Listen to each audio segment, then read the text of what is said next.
everyone. My name is Eric Jenkins, and I am an associate professor of communication here at the University of Cincinnati. It's my 12th year. I'm repping Bearcats and my Bearcats t-shirt here. This is my favorite class to teach. We're going to talk a lot about the revolution that we are living through right now. But before we do that, I want to say, even though this is an online class, this is a synchronous online class. That means that you need to be available from 3:30 to 5 on Tuesdays and Thursdays. We won't meet every session, but there are some sessions where you will need to be present. So I wanted to make sure everyone knew that off the bat, and I'm actually going to show you.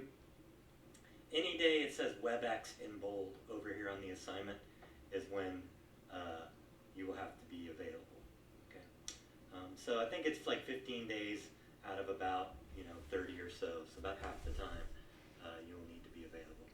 You will be able to miss a couple of those days. I recommend particularly debate days. You might want to miss those, and you'll still be able to send in your decisions because I'll post videos of those. Now, so just remember, if it says WebEx in bold on that day, that means we will meet online together. So to get started, again, this is COMM 4029, Communication and Technology. Basically, what I mentioned, the revolution is, we're going to talk about what some people call the digital media revolution. In your lifetime, in the past 20 years, basically, digital media have sort of taken over so many areas of our lives, from shopping to how we conduct politics, to education, to relationships, and on and on.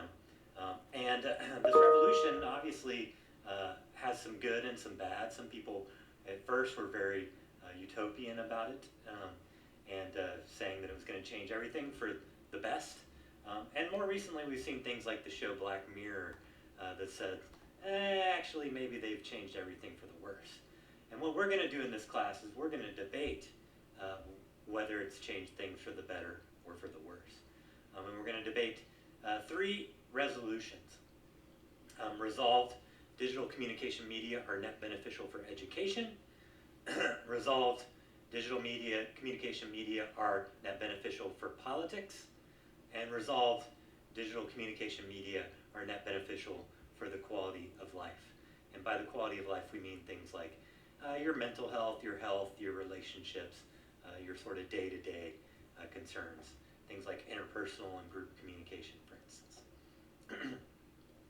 A couple of objectives here and reasons that we're going to talk about these things is, one is, I think this is a really important revolution to think about because, in a lot of ways, even though it's everywhere and impossible to avoid, it's also up to you to decide what role it will play in your life. And I think thinking through the benefits and the negatives will help you to, decide what role it will play in your life and how much you want it to play. For instance, how much time should you spend playing video games or being on social media? How early should you let your children engage in such things as well? But we're also going to do debates because I have found that debate is one of the best pedagogical tools, that is teaching tools, out there to teach students how to research, how to organize their thoughts, how to express those thoughts, and how to engage in critical thinking. I really credit debate with why I am where I am as a professor. Sort of a smart but rebellious student in high school. And I got involved in debate, and it gave me sort of an outlet for that rebellious energy, right?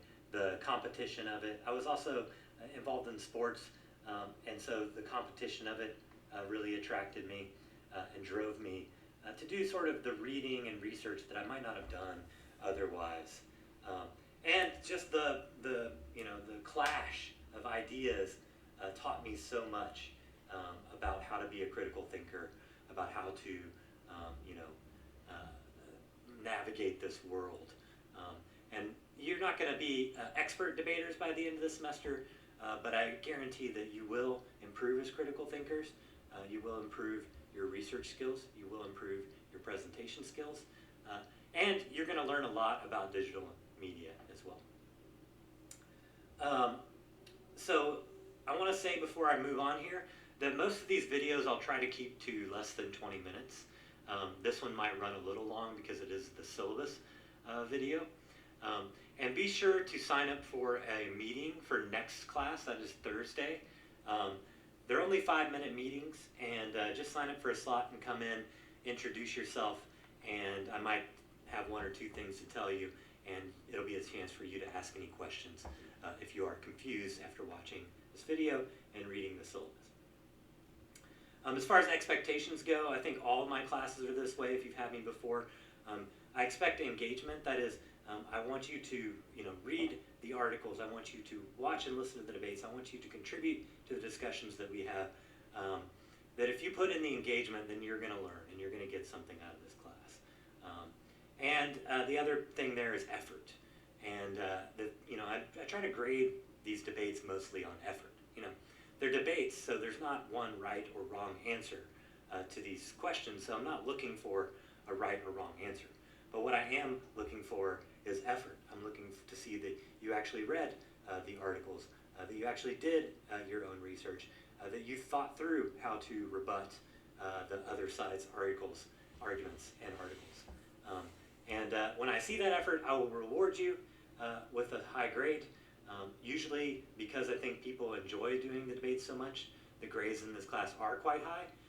Because debate, one of the reasons we're doing it again, I think it provides some motivation, right?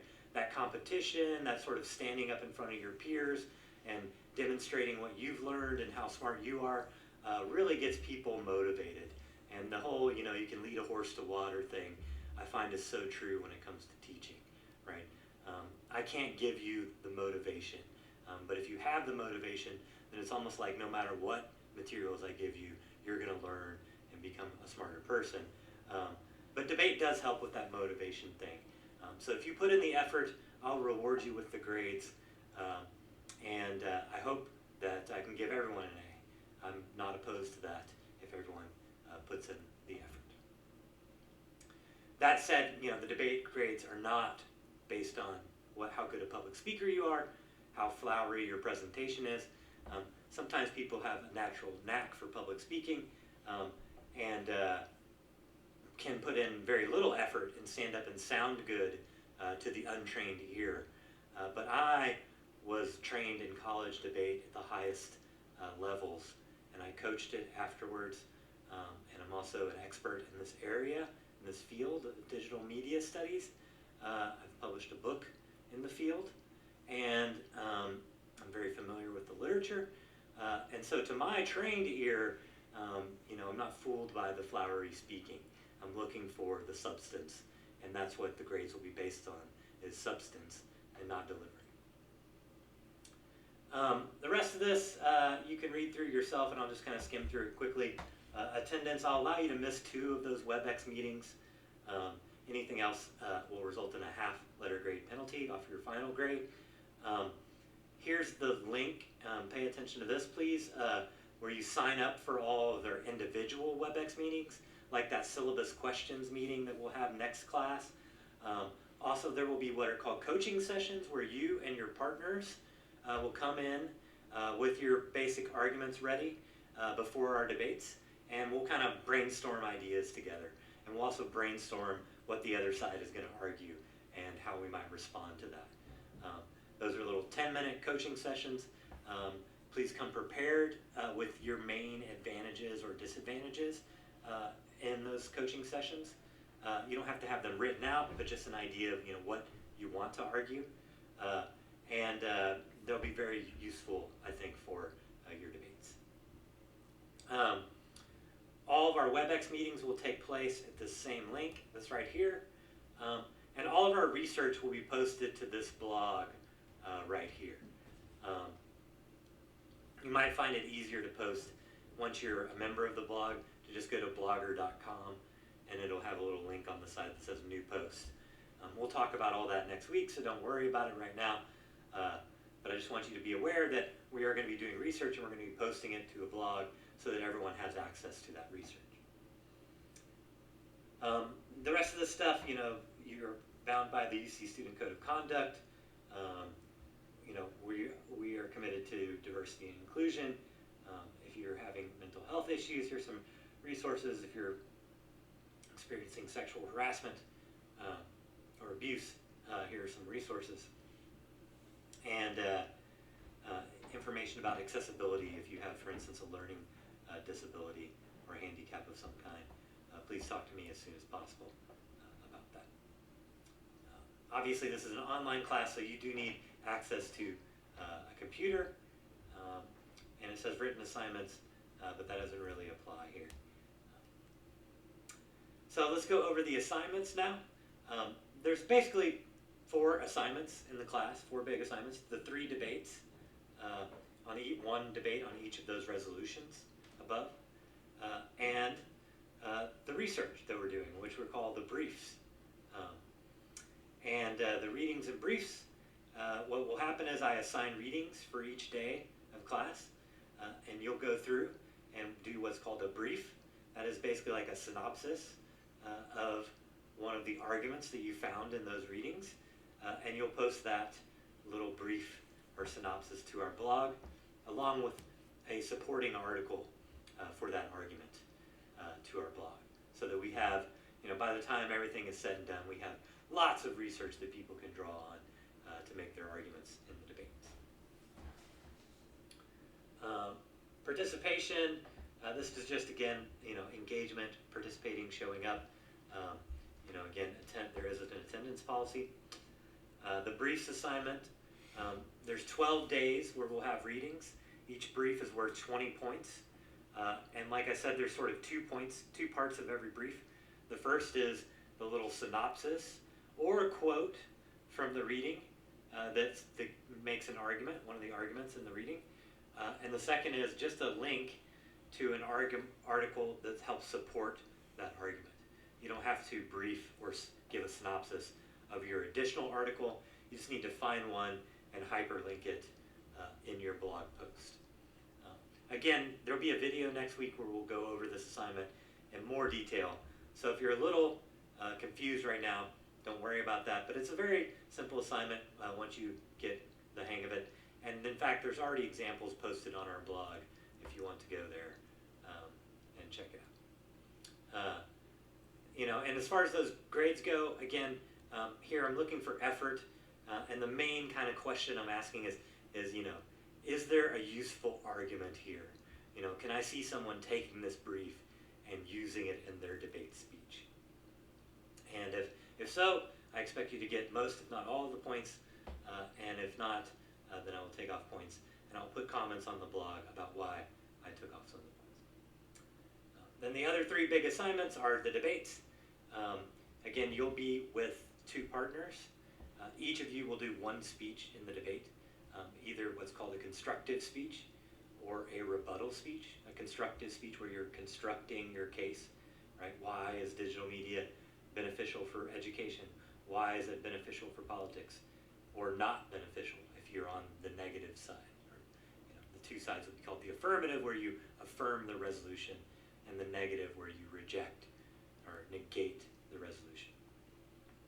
So you'll either do a constructive speech where you build your case for or against the resolution, and then a rebuttal where you're responding to the other side's case. The last little assignment here, and there's already a grading rubric for these debates posted on Canopy under Files. There's also, or Canvas, is that what it's called? We changed. It's not Blackboard anymore, I know that. Canvas, I think. So there's a grading rubric. We'll also go over sort of what your cases should look like, how you do that, what we're looking for in the debates. We'll brainstorm arguments together and stuff. So again, we'll watch a video of a debate. So don't panic if you're not sure, what a debate looks like, or you're worried about debating. We'll get to that. But just basically, you'll do 1 speech, usually about a 5-minute speech final little amount of points here are the debate decisions, and that is after the debates happen on a day. If you're not involved in that debate, I'd like you to send me a decision that says I voted for the affirmative or I voted for the negative, and about a 1-paragraph explanation of why you did that. There's a couple reasons for this. One is to kind of encourage people to pay attention during the debates. I think one of the best ways to learn how to be a better debater is watching other people debate. And also for feedback purposes, right? That you'll learn kind of what arguments were flying and what wasn't. Where do I need to improve by getting decisions from your classmates as well. This is 40 points, 5 points for each debate, so you only have to do 8 of them. There will be more than 8 debates. I think for each debate topic, there's 6 debates, and that makes up for 18, and you'll be in 3 of them, so there's 15 of them.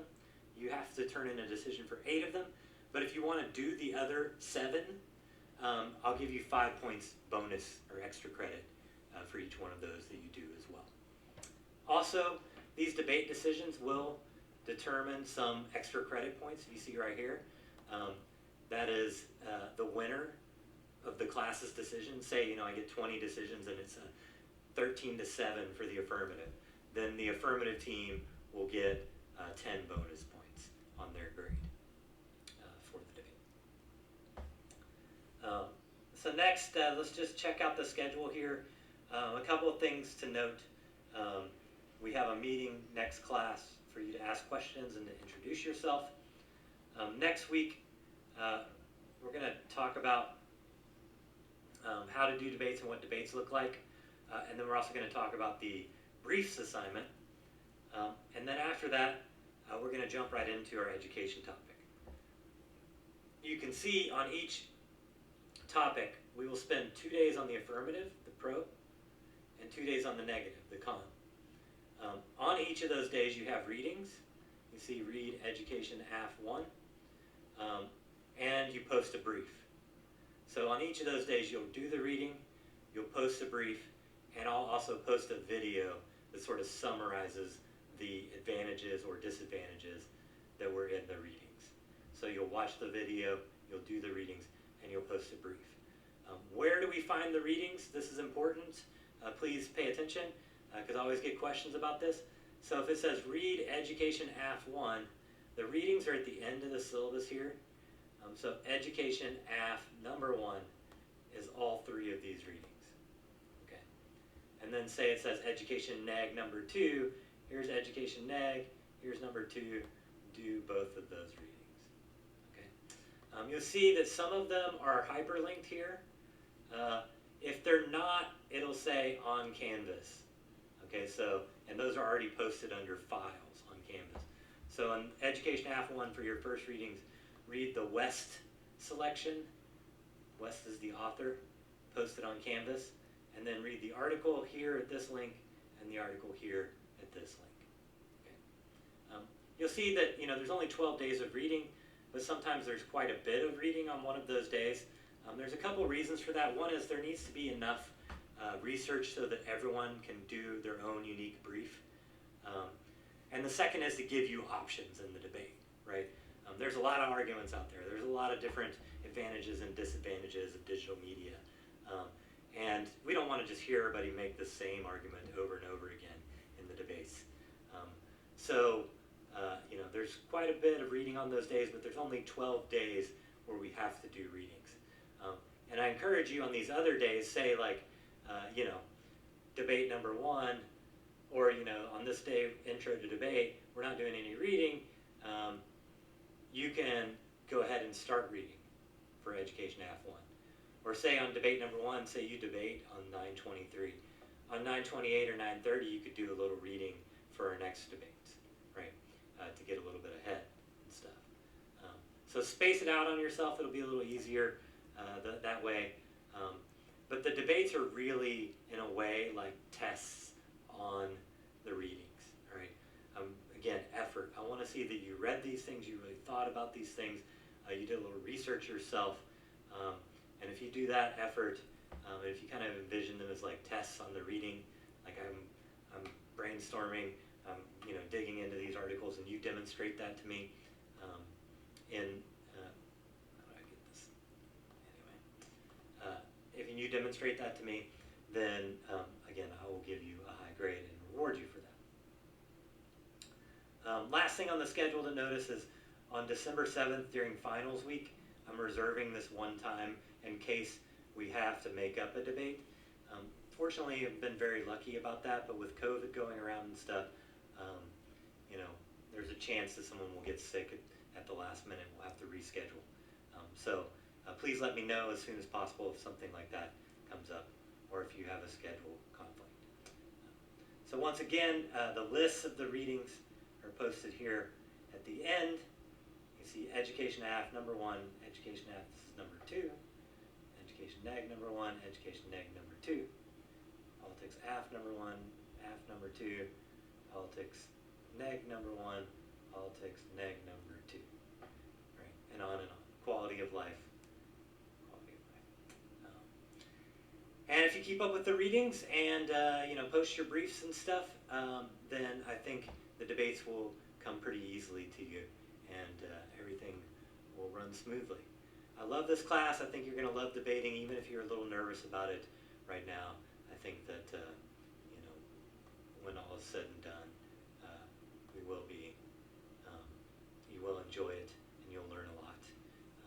So thank you for watching this video and reading through the syllabus, and I will see you all on Thursday.